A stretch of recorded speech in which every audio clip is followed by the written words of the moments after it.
이런 생각을 해보았습니다.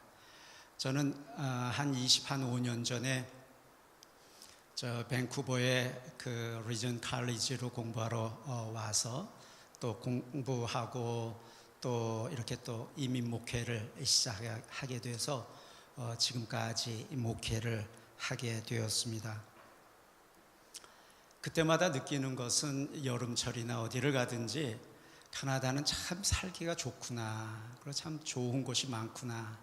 왜냐하면은 밴쿠버에서 핼리팍스까지 가서 제가 살아봤거든요.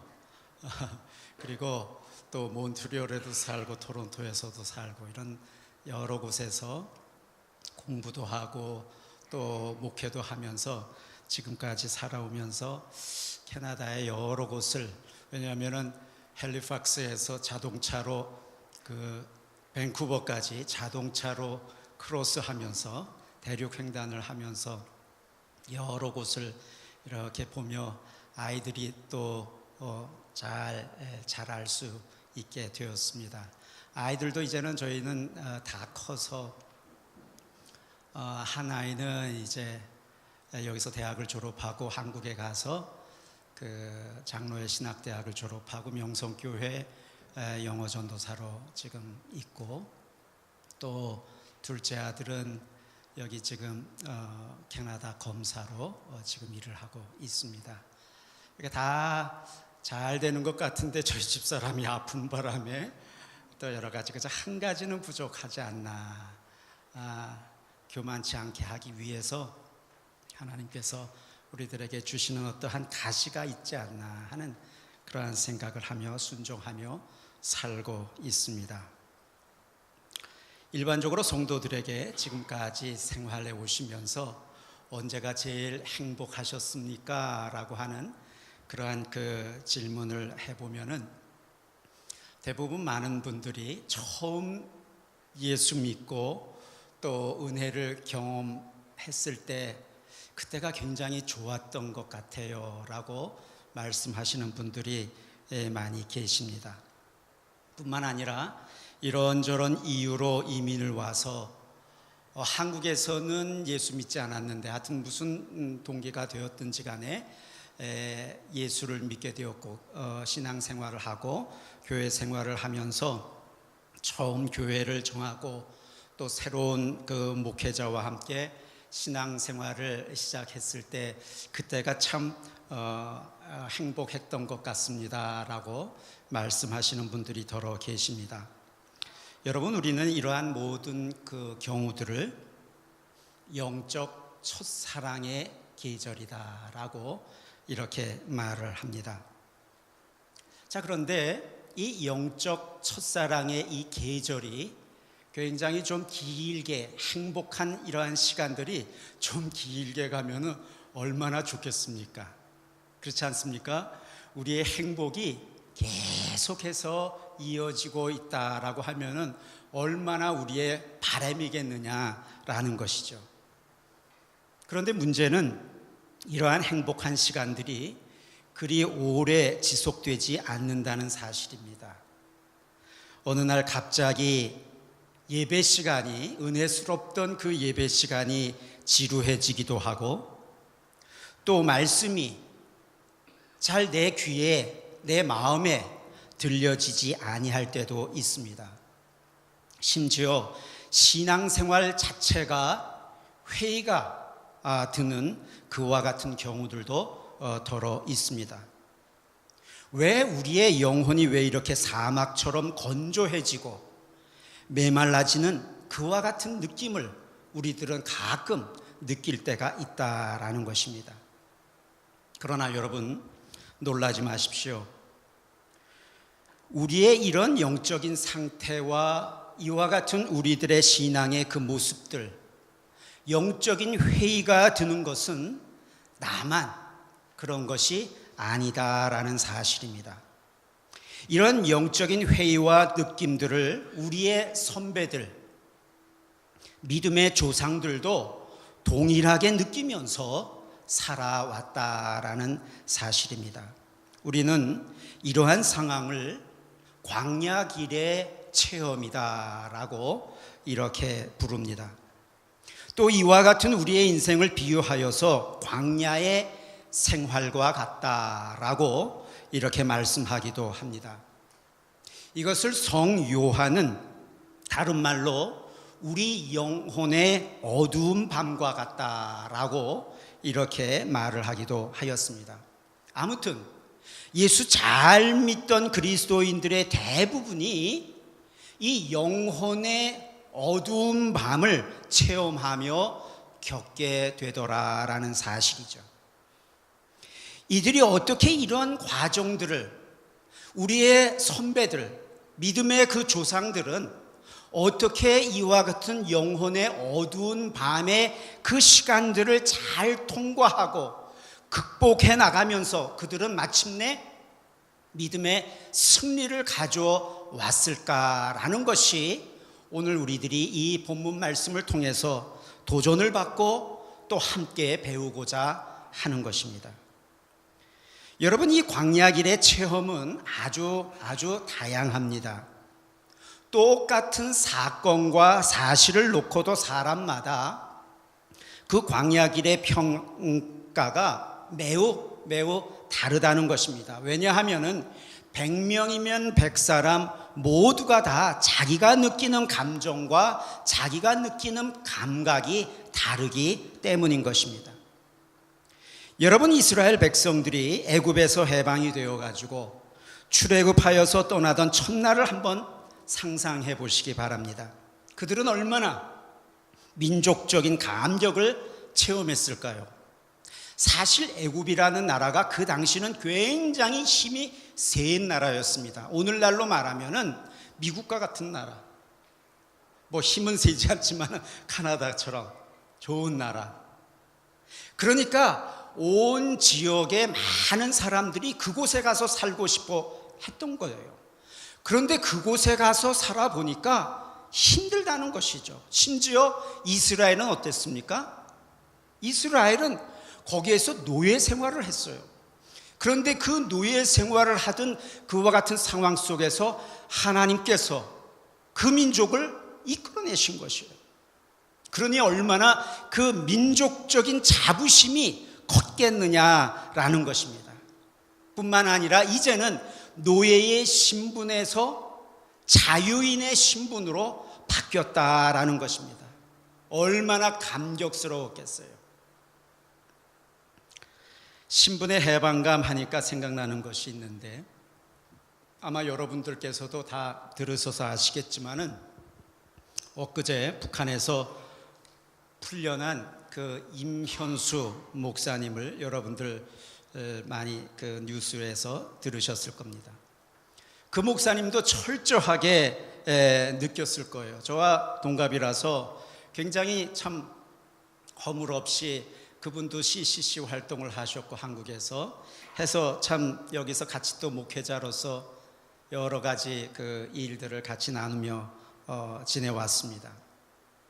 그러던 그분이 이제 북한에 붙잡혀가지고 참 그 금빛교회도 기도 많이 했지만은 우리 노회가 아마 박 목사님도 굉장히 참 안타깝게 기도 많이 하셨을 겁니다. 그런데 풀려나셨어요. 오늘 그 CBC 그 뉴스에 잠깐 이렇게 나와서 광고 시간에 나와서 잠깐 말씀을 하는 것이 한 15분 넘게 이야기를 하시더라고요. 정말 물론 첫째로는 하나님의 은혜가 아닐 수가 없습니다. 여러분, 이것은 절대적인 하나님의 그 섭리요 또 인도하심이었습니다라고 말씀을 하면서 동시에 코리안 캐네디언이었다라는 것에 얼마나 그 신분적인 자부심이 있었는지 모릅니다. 캐나다 정부에서 비행기를 2대를 보냈대요.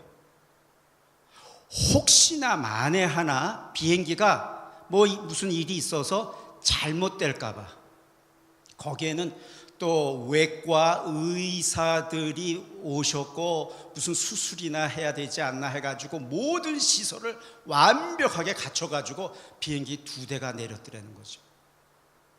그러면서 여기까지 무사히 도착하게 된 것은 참 하나님의 은혜였고, 캐나다 정부에 너무 감사드린다고.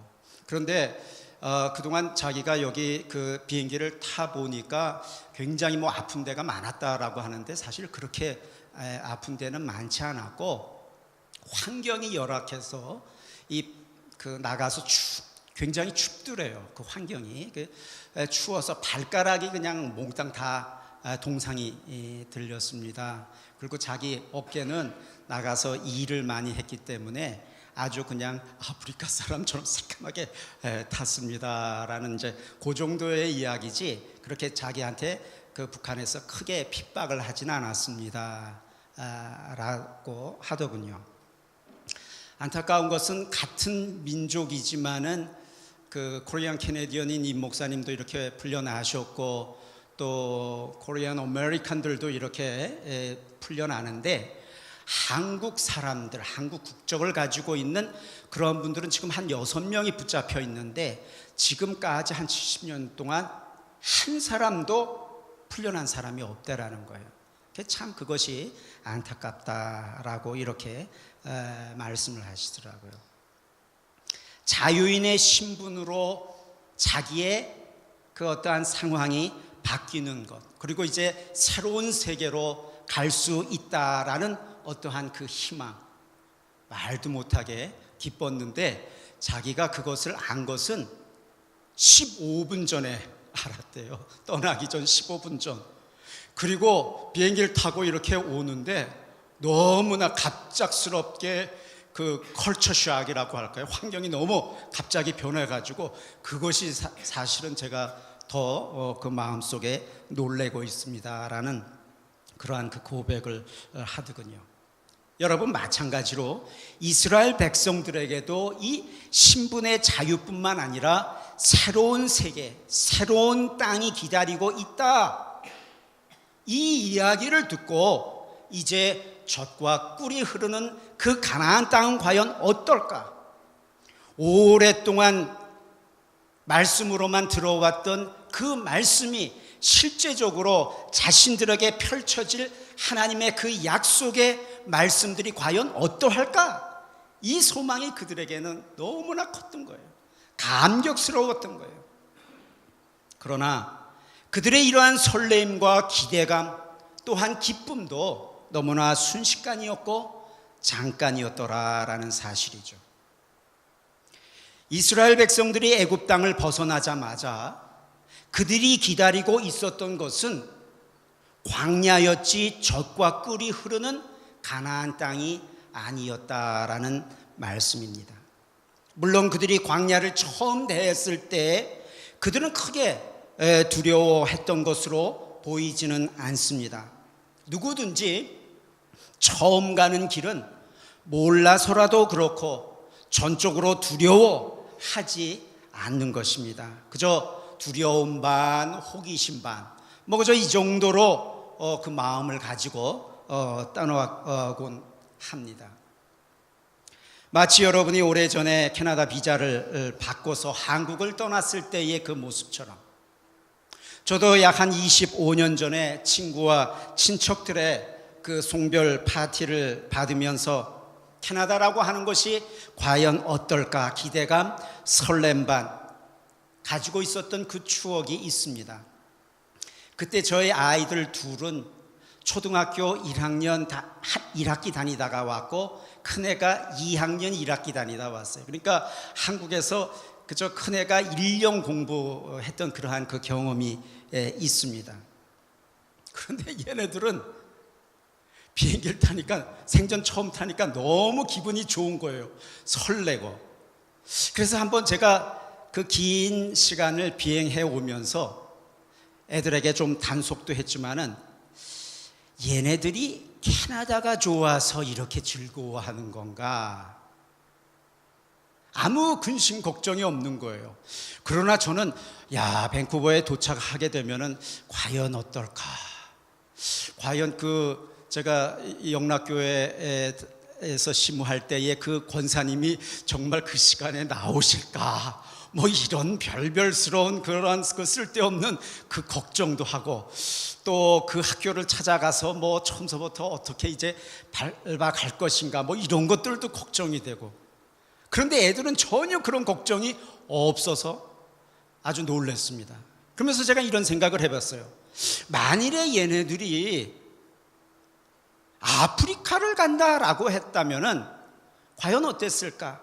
오지를 간다라고 하면 어땠을까? 그때도 얘네들은 그냥 즐거웠을까? 아니면 걱정할까? 아마 애들은 전혀 걱정 없이 즐거워했을 것 아닌가 하는 그런 생각을 해봐요. 왜 그래요? 든든한 부모님이 계시기 때문에. 적어도 자기들을 7년 내지 8년 정도 이상, 어떠한 환경과 어려움 속에서도 자신들을 붙잡아 줬던 그 부모님이 옆에 있는데 무슨 걱정이었겠어요? 그러나 부모인 저는 아프리카를 가도 그렇고 어디를 가도 그렇고 그런 염려와 근심이 저에게는 조금 있었습니다. 이제 이스라엘 백성들이 애굽에서 가나안까지 가는 데에 약 직선거리로 광야를 가로질러 가게 되면 약 한 200마일 정도의 거리라고 합니다. 토론토에서 오타와 조금 못 미치는 그 정도의 거리라고 볼 수가 있습니다. 아마 쉼 없이 직선거리로 가게 되면은 약 한 40일 정도면은 충분히 갈 수 있는 길이지 않았겠나, 걸어가도 말이죠. 그런데 그 40일이 무려 몇 년이 걸렸어요? 그래서 40년이 걸렸어요. 40년. 요즘 말로 해도 너무하지 않았나 이런 생각을 해봐요. 좀 속된 표현을 빌리면 하나님께서 자기 백성을 너무나 좀 뺑뺑이 돌리신 게 아닌가 하는 그런 생각도 해봅니다. 여러분, 바로 이것이 광야 길의 체험입니다. 왜 하나님은 자기 백성을 기껏 출애굽시키셔서 그렇게 뺑뺑이를 돌려야만 하셨을까라는 것이죠. 광야에서 배워야 할 그 교훈의 의미와 레슨은 과연 무엇이냐라는 것이에요. 왜 그렇게 하셨느냐라는 말씀입니다. 그 첫째로 광야 길은 우리들이 다 지나고 나면은 사랑으로 예비된 길이었다라고 하는 사실을 깨닫게 하기 위해서 그렇게 하셨다라는 말씀입니다. 우리가 비상적으로 생각해 보면 이스라엘 백성들을 광야에서 고생시키시는 하나님이 좀 너무하신 분이 아니셨나, 그렇게 생각할 수도 있습니다.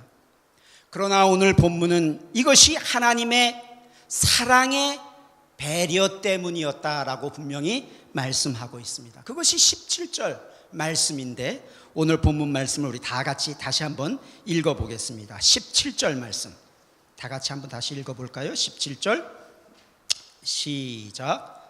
바로가 백성을 보낸 후에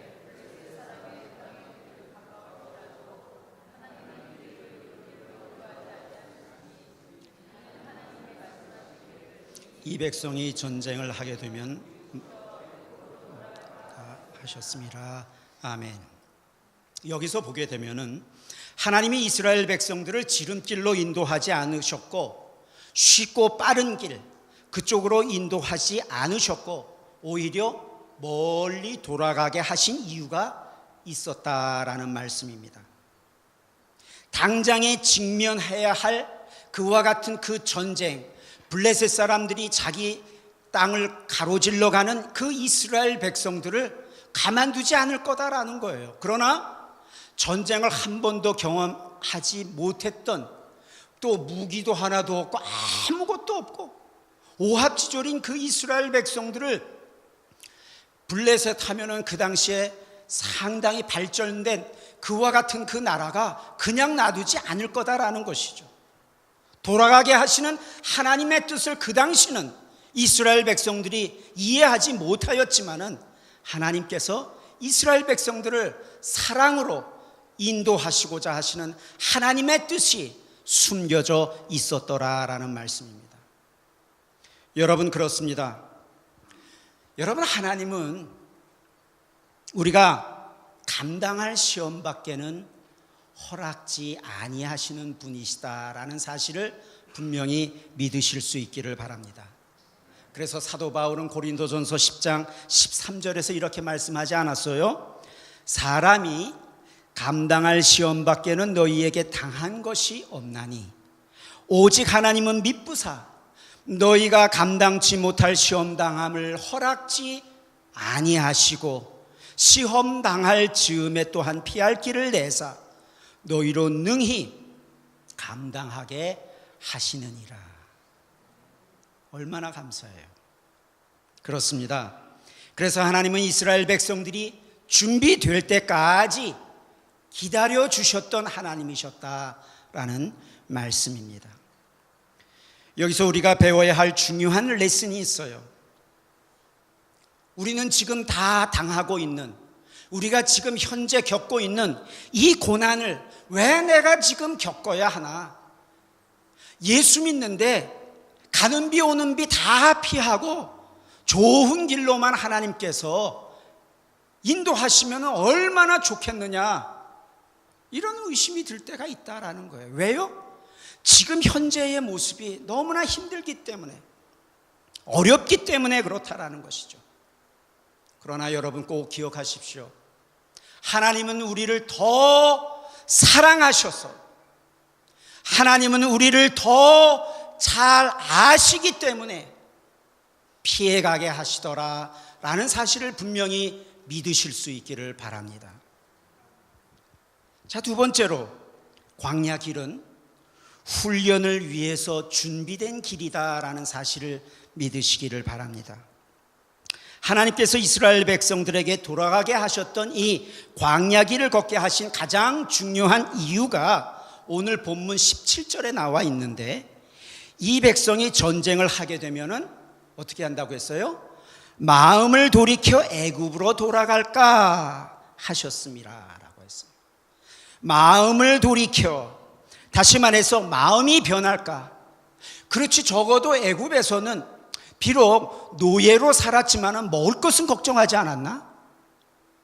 그래도 잘 것도 있고 우설미로 쳐져 있는 여러 가지 그 모습들이 있었으니까 적어도 거기는 여기보다는, 광야보다는 낫지 않았나? 돌아갈까 염려함이라라는 것입니다. 다시 말하면 그들이 이제 애굽을 떠난 이상 하나님의 의도하신, 하나님의 뜻하심을 따라서 가나안으로 가게 하시고자 하시는 하나님의 뜻이 거기에 분명히 있었더라라는 사실입니다. 하나님의 계획이 있었더라라는 거예요. 그래서 일찍이 요셉의 유고를 너희들이 메고 가라 라고 하나님은 모세에게 그렇게 시키셨던 것입니다. 그것이 바로 19절 말씀입니다. 19절 말씀, 우리 같이 한 목소리로 읽겠습니다. 19절 시작. 모세가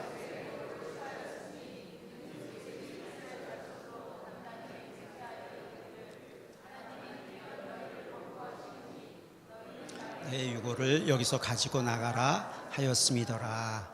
아멘. 그렇습니다. 이렇게 하나님의 뜻을 확고하게 받아들이는 광야의 훈련이 필요했기 때문이었습니다. 여러분, 그리스도인의 모든 삶의 경험은 직접 간접으로 하나님의 뜻과 연관되어 있음을 분명히 믿으시기를 바랍니다. 내가 지금 다 알지 못하는 여러분의 정황을 분명히 하나님의 연륜과 연관되어 있구나 라고 이 상황을 여러분 받아들일 수 있게 되기를 바랍니다. 믿음의 훈련을 하나님께서 시키시더라라는 사실입니다. 이 훈련을 위하여 40년이 필요했다라는 말씀입니다. 그래서 한 성경학자가 이런 이야기를 했어요. 이스라엘 백성들이 애굽을 빠져나오는 데는 하루의 시간이 필요했지만은 이스라엘 백성들의 그 멘탈에서 애굽을 빼내는 데는 40년의 시간이 필요했다라고 이렇게 말을 했습니다. 그렇습니다. 지금 중요한 것은 이 광야를 지내는 동안 구체적으로 그러면은 이 이스라엘 백성들이 어떤 훈련을 했느냐라는 것이죠. 이스라엘 백성들이 이 광야를 지날 때에 무엇보다도 중요한 것은 제사의 훈련을 하였습니다. 제사하는 사람들이 바로 이스라엘 사람들이었다라는 말씀입니다. 저는 여러분들이 철저히 제사의 사람들이 되실 수 있기를 바랍니다. 여러분, 제사라고 하는 것이 무엇이에요? 오늘날로 말하면은 예배라는 것입니다. 왜 목사님들이 이렇게도 여러분 주일 예배, 이 예배, 뭐든 이 예배를 자꾸만 강조할까요? 성경의 구속사적인 전체 흐름을 볼 때에 중요한 것이 있습니다. 그것은 바로 예배입니다. 예배를 놓치게 되면 안 돼요. 예배를 놓치게 되면 하나님의 섭리와 그 뜻을 우리가 놓치게 되기 때문인 것입니다. 여러분, 출애굽기 3장에 보면은 모세가 바로 앞에 섰을 때에 애굽 땅에 가서 너희가 그럼 과연 뭐 하려고 그러느냐? 이제 거기를 떠나게 되면 너 뭐 하려고 그러냐? 그러니까 사흘길을 지나서 광야에 나가서 희생의 제사를 드리려고 한다 라고 이렇게 이야기를 합니다. 여러분, 하나님께서 모세에게 지시한 것이 그것이었어요. 희생의 제사가 뭡니까? 바로 예배입니다. 오늘날의 개념으로 예배인 것입니다. 여러분, 우리의 인생을 광야라고 하는데 여러분, 이 광야의 인생 속에서 예배를 빼놓게 되면은 우리는 다 빠지게 되는 것과 마찬가지인 것입니다. 뿐만 아니라 우리들이 이민 생활하는데 이민 생활은 더더욱 광야 생활과 같아요. 유학 생활 마찬가지입니다. 광야 생활과 같습니다. 자, 그렇다고 한다면은 이와 같은 광야 생활 속에서 우리가 꼭 놓치지 말아야 할 것은 예배다라는 사실입니다. 이 광야에서 하나님의 사랑과 은혜를 내리시는 그분을 향한 이 예배를 우리들이 만나야 하는 것입니다. 예배 속에서 그 주님을 만나야 하는 것입니다. 예배 속에서 그 주님을 우리는 경험해야 하는 것입니다. 그것이 바로 하나님의 뜻입니다.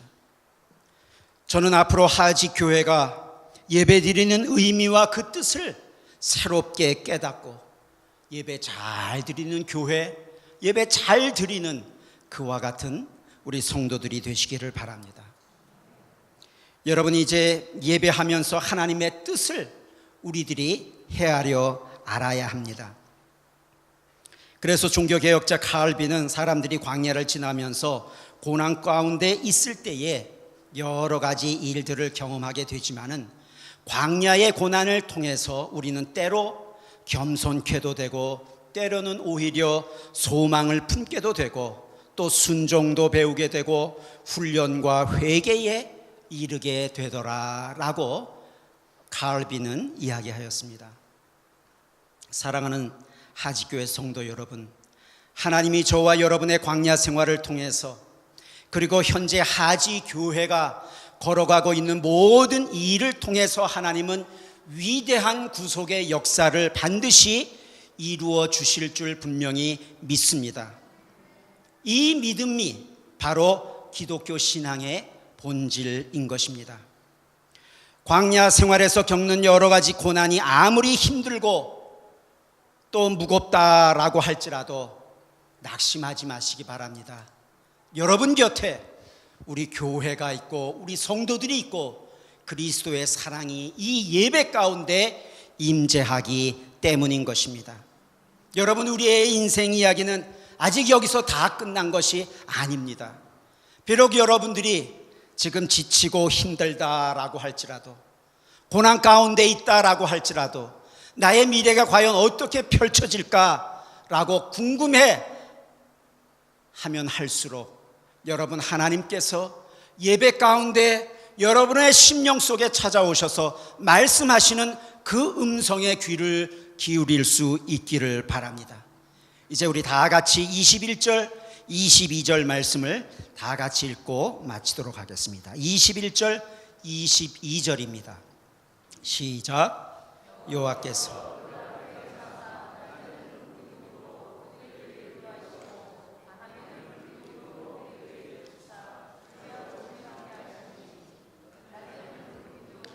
밤에는 불기둥으로. 아멘. 얼마나 귀한 말씀이에요. 하나님의 은혜가 여러분들과 함께 할 수 있기를 바랍니다. 기도하겠습니다. 존귀하신 하나님 감사합니다. 주의 은혜가 풍성한 이 하지교회에 와서 오늘 함께 하나님의 말씀을 묵상하며 은혜를 나눌 수 있게 도와주시니 감사합니다. 존귀한 하나님의 섭리와 뜻과 경륜이 지금 다 우리가 이해하지 못하겠지만은 그러나 우리가 예배 가운데 그 주님을 만나며 기쁨으로 돌아가는 매일 매 순간 순간이 되게 하여 주시옵소서. 감사드리옵고 예수님 이름으로 기도하옵나이다. 아멘.